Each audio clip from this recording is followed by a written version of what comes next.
Sark, could you just kind of wrap up and maybe kind of synopsize just how the 3 weeks have gone for you? Well, I think the 3 weeks have gone well. We've learned a lot about our team from a personnel standpoint, to our strengths, our weaknesses, things that we think can become strengths as we continue to work on them, leaders that we can rely on. I think that every team takes on its own personality, and we're starting to see the personality of this team as well. I think it's been one of the better camps that we've had. It's hard to compare and contrast exactly, but it feels really good from an injury standpoint. I don't feel like we've gotten a bunch of injuries that way, but yet it's been physical. I think that some of the changes that we've made offensively have been effective for what we'd like to do, and I think it's been helpful to our defense. I think we have a versatile team, one that can play a variety of styles. In essence, we can play the pound you, grind you out against the physical teams, and I think we have the athleticism and the schemes to play against the athletic spread teams. And so I'm encouraged by the first 3 weeks. We have one more week to go to get prepared to play, and which is always needed when you start looking at the game plan and the details of the game plan and the nuances of things. We definitely need to work on that. I thought we had a really productive practice today in that we made it a very game-like practice, and so we got the flow of the game, offense, defense, with special teams as it came, not just a scripted out period in practice. So we got punt numerous times, we got punt return, we got kickoff return. So guys started to get a feel for that as well, and finding out they have a bigger role in special teams than maybe they first thought as their number kept getting called, and other guys understanding how to dig down deep when they might have played a few plays on defense, and now they need to get on punt return and block a guy for 50 yards. And so all of that stuff was great for us today. We'll come back and do something very similar on Saturday. To get our guys even more into the flow of the game, and at the same time working on the nuances and the details of the game plan for Boise. From your opinion, is it maybe simplistic to say that you feel that you guys are ahead at this point than you were maybe a year last year? Oh man, it's hard to compare all of that. All I can tell you is I feel really good about where we're at this year. You'd probably go look at last year's whatever practice we're on and look at my interview. I might have said the same thing. I don't know. I just know how I feel today, and how I feel about our staff, how I feel about our depth chart, our post-training camp depth chart, which I think we're trying to get to you guys here before the weekend or by the weekend for Raise the Woof, so that you guys know where everybody kind of stands on our roster today. But all in all, I feel good about where we're at. I feel good about the depth on this team, better than last year. I can tell you that. And obviously last year at this time, we had dealt with a great deal of injuries, especially up front on the offensive line. We had already lost Jamora at this point. We'd already lost Deontay Cooper at this point. So to be where we're at from a health standpoint has been big. And for whatever reason, other reasons, I feel really good about where we're at. How do you balance having sufficient talent on special teams versus you don't want a bunch of starters at all times on special teams, especially with the tempo that you want to run this year? I think one of the keys is your depth chart, and looking at your depth chart to make sure that a starter's not backing up a starter. So if we have some defensive players on a certain special teams group, they might be a starter on that special team, but his backup might be a backup on defense as well, so it's a natural step in to fill in for a guy if he's been on that field for quite a while. So there's a great balance. I think Johnny Nansen does a good job of finding his core guys that might not be frontline starters on offense, defense, but they're those 4 or 5 guys that every time a special teams play comes out, you see those same numbers running onto the field. And so I think we've identified those guys and who they are and where they can help us. But when we need to go run down on a kickoff and make a tackle, our best guys will be out there at the critical moments. And kind of in the Wayback Machine, the Boise State had the one good return, and they were quiet basically. Right. Do you remember what went wrong in that return, and what's so important about those nuanced things as the season goes along and you lose a game by just 2 or 3 points? Well, we felt good about our plan going into the game, and obviously they're looking at the same film we're looking at, so they're going to make their adjustments, and we're going to make ours, but we don't want to overanalyze things. We felt good about our plan. On that specific return, We felt like we covered it really well. We had one of our best tacklers, especially on kickoff, in position to make the play, Justin Glenn, who 9 times out of 10, I'd put him in that position over and over and over again. He makes the tackle. They had a really good returner who made a miss. He made a miss and then was able to scoot down the sidelines for, I think, to our 42-yard line or something like that. So things happen. Football happens. When they're physical errors, I can live with it. And that was just a physical error. It wasn't somebody out of alignment or somebody that went around to block or something. It was just their guy made our guy miss, and that's going to happen sometimes. Sticking on special teams, is Coons separating himself still a little bit? Yeah, I would imagine, and if we were playing a game Saturday, which in our mock game, Travis will kick field goals, Cameron will kick off for us, and then depending on the situation, you'll see Durkee and Coons doing some punt stuff. That one's not as solidified yet, but definitely the kicking aspect of it is pretty solidified. Is that kind of based on maybe like a coffin corner type kick situation as opposed to a regular? Well, I think it's power. I think it's accuracy. I think it's wear and tear on Travis as well. I notice him even more fresh kicking field goals now. He's not having to kick off every day in practice and all those things, and so that's a lot on a guy to do triple duty the way he had to do it last year, and it was probably unfair to him, but we were trying to do what was best for our team. But I think we're seeing the benefit of it. He's kicking field goals very well, very accurately right now, and he's playing the ball extremely well as well. You mentioned the depth chart coming out for Raise the Wolf. Any surprises in your mind in terms of maybe coming into the fall, guys that were maybe on the cusp but that really showed themselves? Oh, I think Kevin Smith has had a great training camp. I think he's a guy that I'd say, coming in we thought could be a nice role player for us offensively and contribute on special teams.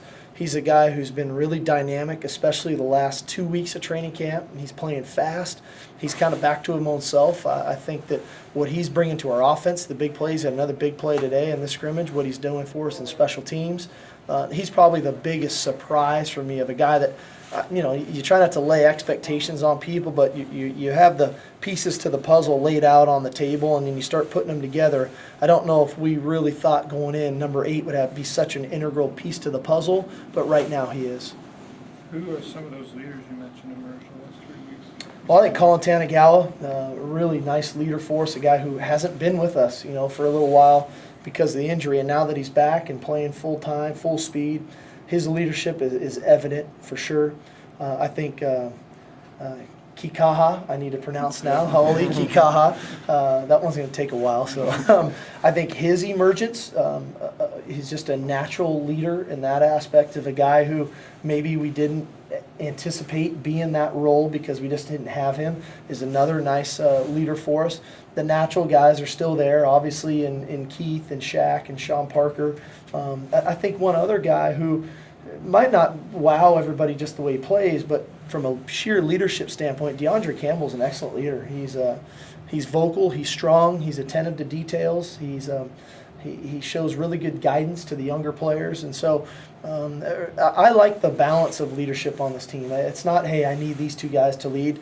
It's pretty well spread out, our locker room, and that's a good thing. Is Haoli back to, you can give him any responsibility on the defensive line, or is he still kind of ramping that up? No, he's playing great. We're giving him multiple responsibilities. He's playing all over the place. He's doing nice things, rushing the passer, defending the run, dropping into coverage. So we're thrilled to have him back. I think he's a real key component to our defense. So when you talk about Haoli, before he was really just kind of a rusher and kind of an edge Right. guy, for him to be doing more coverage, has it been a smooth transition for him? He's been great. To all those guys, they've worked so hard, and it's a real credit to our medical staff and our training staff and rehabbing those guys.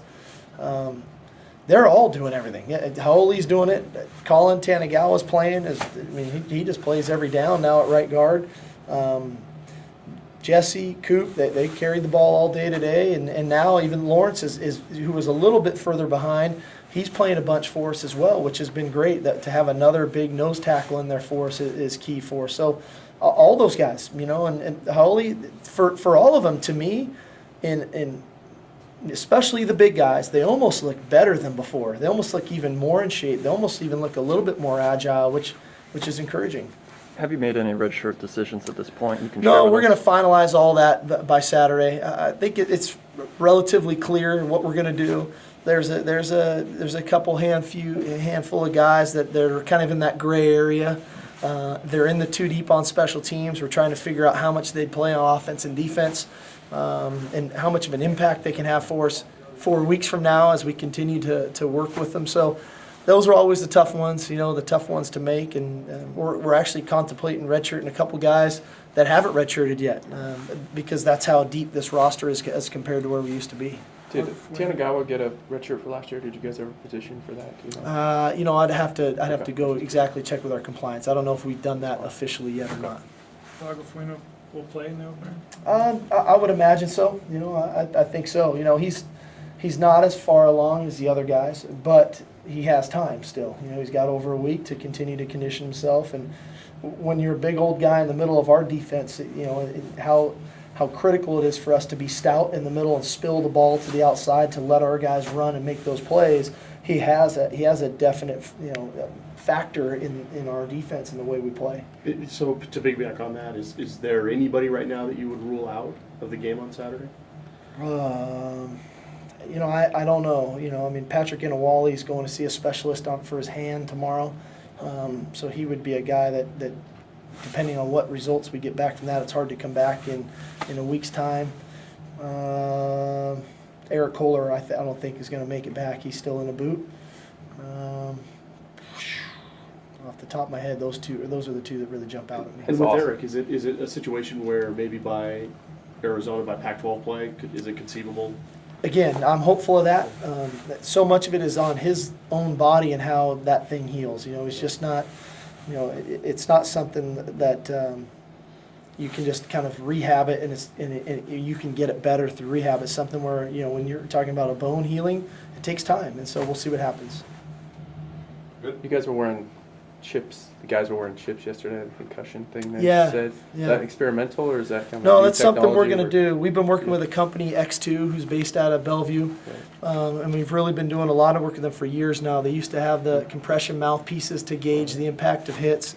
We've been doing a lot of stuff with them with the behind the ear kind of gauging of the total impact of hits. It doesn't tell you instantly, hey, this is a concussion or not, but it is a way to start to gather information. And, safety's first. And in this day and age right now with head injuries in football and concussions, and in all sports for that matter, we're just trying to remain on the cutting edge. I think there's a handful of universities around the country that are doing it.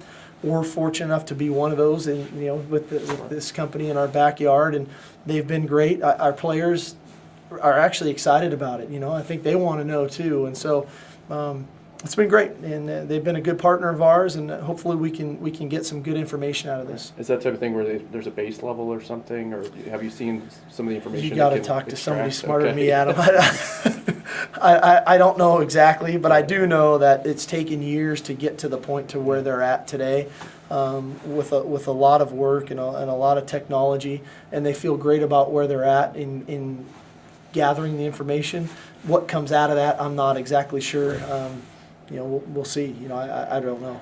Sorry, I know you're close to Coach Carroll and the Hawks and everything. It seems like they've been using some interesting methods in terms of maybe like yoga and meditation and stuff. And are those ideas that the college game might embrace at some point? They might already have been embraced. You don't know. Is that something that this program might embrace? We do yoga. Yeah, our guys do yoga. I think it's great, especially for the big guys from a flexibility standpoint.